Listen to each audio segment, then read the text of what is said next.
Welcome to the first day of the new South Africa. The new South Africa 2.0, because some things may look exactly the same, but honestly, everything has fundamentally changed. Let's get into it. We are recording, and I really do have to tell you what time, at 3:11 on Friday, the 14th of June, where the National Assembly and provincial legislatures are still being sworn in right now. But there's so much we need to talk about, and we need to tell you about it now, even though not everything is quite done, because there have been a lot of delays. The first thing you need to know is that according to all reports and confirmations, this country is about to be ruled by a government of national unity, they like to brand it, but it's really a grand coalition of, at its core, the ANC, the Democratic Alliance, I cannot believe I'm saying those two in the same sentence about being partners, the Inkatha Freedom Party, and it looks like also the Patriotic Alliance, but there's some mess there that we'll get to in a second. They've all come out to different degrees and announced that they are working together nationally and provincially.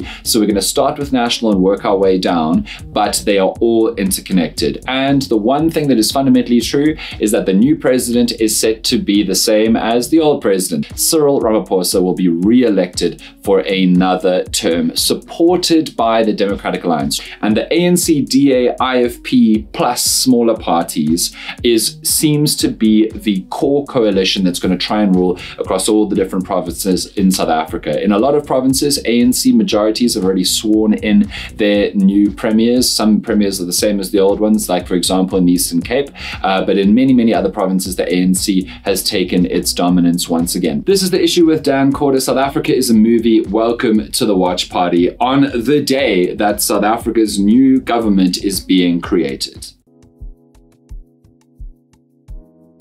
Let's start at the start, right at the top.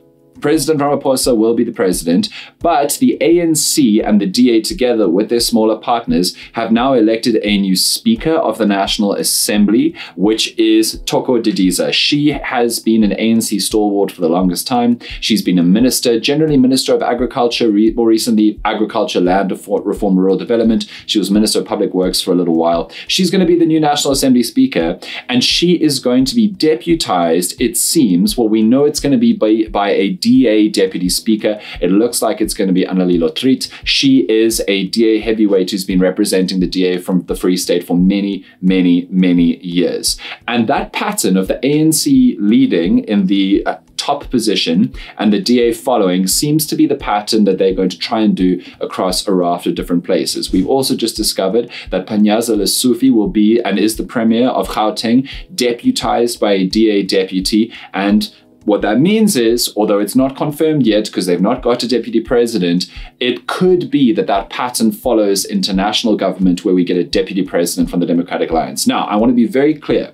There are no leaks suggesting that. It's just a lot of people are inferring that from the pattern that we've already seen of an ANC top dog deputized by somebody from the Democratic Alliance. It may go differently nationally. It may be that a John Steenhuisen or John Steenhuisen type gets an extremely powerful position in the cabinet, in the ministries, but it could also be that John Steenhuisen becomes deputy president of South Africa. Now, of course, that is not necessarily a done deal whatsoever.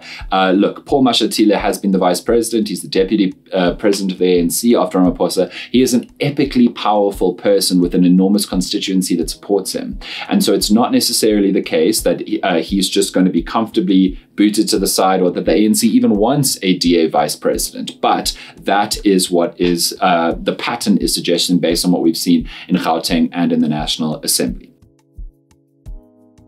So what else do you need to know? Well, Fikile Mbalula this morning signed a document that lays out how the Government of National Unity, which really means this grand coalition of ANC, DA, IFP, and a few more, is going to rule. They've drawn up a series of rules on how they are going to govern. So we're not going to find out all of the government positions. We're not going to find out all of the ministry or cabinet positions today necessarily, but we do have these rules that this Government of National Unity / Grand Coalition is bound by. And one of the rules is very important. It's in point 19.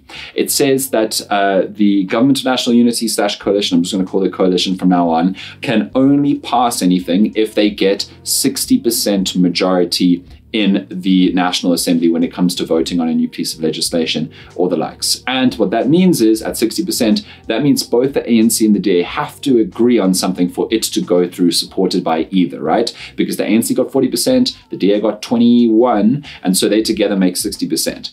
What this rules out is the potential of, say, the ANC wanting to do something, the DA being against it, and the ANC cobbling together 10% support from other parties besides the DA to pass a law or a piece of legislation or a bill in the National Assembly without the Democratic Alliance. According to this agreement for this GNU, this Government of National Unity, that cannot happen. And that's really interesting when you think about the implications for policy, because we know that the ANC and DA fundamentally disagree on so many things: BEE, social grants, land reform. It goes on and on and on.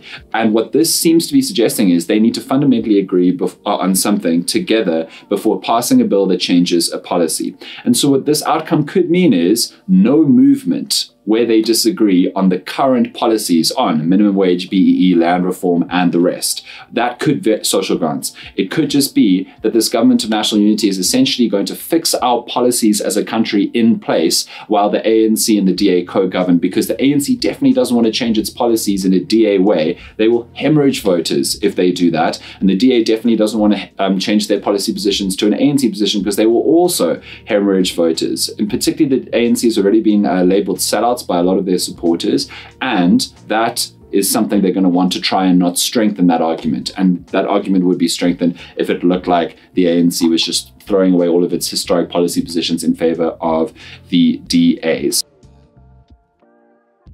There is one more province that we need to talk about that is up for grabs. You would have known, particularly if you've been watching our TikToks, that KZN is hung like this. Very inappropriate joke there that I'm avoiding saying, but it is hung KZN. There are 80 seats in KwaZulu-Natal to rule in KZN. MK got 37. EFF got 2, so that's 39, just short of half. And remember, you need 41 to rule, 41 seats to rule in KZN when there are 80 seats. IFP, ANC, and DA together got 40, right? So 40 for them, 39 for MK EFF, which means one more seat, and that went to the absolutely tiny NFP, right? They got like 16,000 votes, which is nothing, but they've emerged as basically kingmakers, because whichever way they chose to go would influence who could rule in the KZN provincial legislature. One of the things that has taken so long, and the reason why we're recording so late is because we've been waiting for KZN, is that that vote has been hamstrung by lots of complaints, lots of claims of votes being exposed when they're supposed to be secret ballots, lots of complaints or asking for recounts or revotes in the KZN provincial legislature. And that's because, as I just said, NFP going with ANC-DA-IFP, their vote is 41, which is just enough to rule, versus the 39 of MK and EFF. But it's a secret ballot, which means that there was potential for people going to vote in secret, voting different from their party lines. So imagine if we came out of that vote and it was actually 41-39 to the MK EFF side, or whoever they put up to be speaker or premier. That would have meant that people from the other side of the coalition had turned coat in secret and voted with the other side. And so there's been a lot of scrutiny on this, because the margin is literally, it could not be narrow between 41 and 39 on either side of the coalition. But what we do know is that on an exact margin on party lines of 41-39, they have elected an ANC member of the provincial legislature. Nontembeko Boyce has been elected KZN Speaker. And fairly unsurprisingly, in the KZN legislature, they are going to try and put up a deputy speaker from the Democratic Alliance called Maboto Tembe. So that follows the pattern, right? It follows the National Assembly pattern, it follows the Gauteng pattern. ANC speaker, DA deputy speaker. And considering the IFP is the third big force in that coalition, we are expecting to see them support and fall behind an IFP premier. But those votes are still unfolding right now as of 20 minutes past 3 on Friday afternoon. So it's all very exciting. It's very wild. We're waiting to see what will happen with the rest of the splitting up of powers across the Government of National Unity. Elsewhere, there's a lot of tea going down. The Patriotic Alliance is supposed to be in this Government of National Unity as far as most media understands, and also political leaks and reporting. But Gauteng McKenzie, the leader of the Patriotic Alliance, came out today saying that they would drop out of the ruling coalition if he wasn't given a ministry.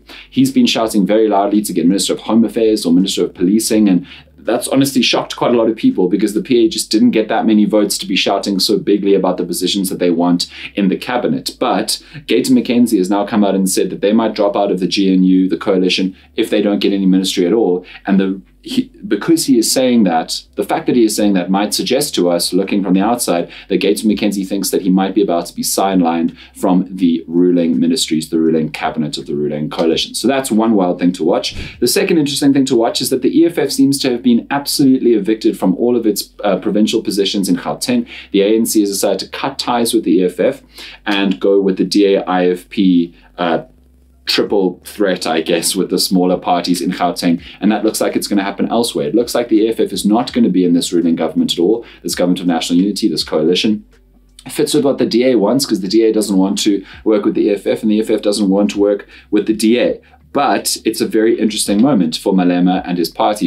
Malema came out last night in a very interesting press conference, and he said, firstly, that the EFF would no longer be a party of disruptive politics. They weren't going to try and just disrupt to get anywhere. They were now going to take on a more mature politics as what could possibly be the leader of the opposition if MK continues to boycott. Malema also said that the EFF would now start only working for voting districts, areas that voted for the EFF. So he said, don't come and call us if you need a borehole in your voting district, but your voting district voted ANC. We're going to start serving the people who serve us and choose us. And he also said that applies to KwaZulu-Natal too, because remember, the EFF voter base in KwaZulu-Natal absolutely collapsed under the weight of MK in this election. And Malema essentially said, we're not now going to pull candidates and representatives and give power in the EFF to people from KZN, because the people of KZN have shown no interest in supporting or wanting us. It's a real policy shift and a style shift from the economic freedom fighters, as Malema described in that conference last night. And lastly, just as a fun fact,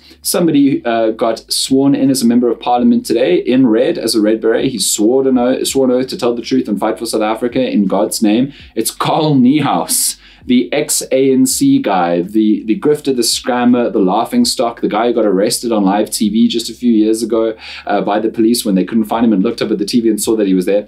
He's now managed to land himself a 1.2 million rand a year MP salary with the fighters. So it's been an absolutely insane day. It is now 24 minutes past 3, and this edit will come out in the next few hours, and it's 24 minutes past 3. So if anything happens after 24 minutes past 3, that's for our next video. And breathe.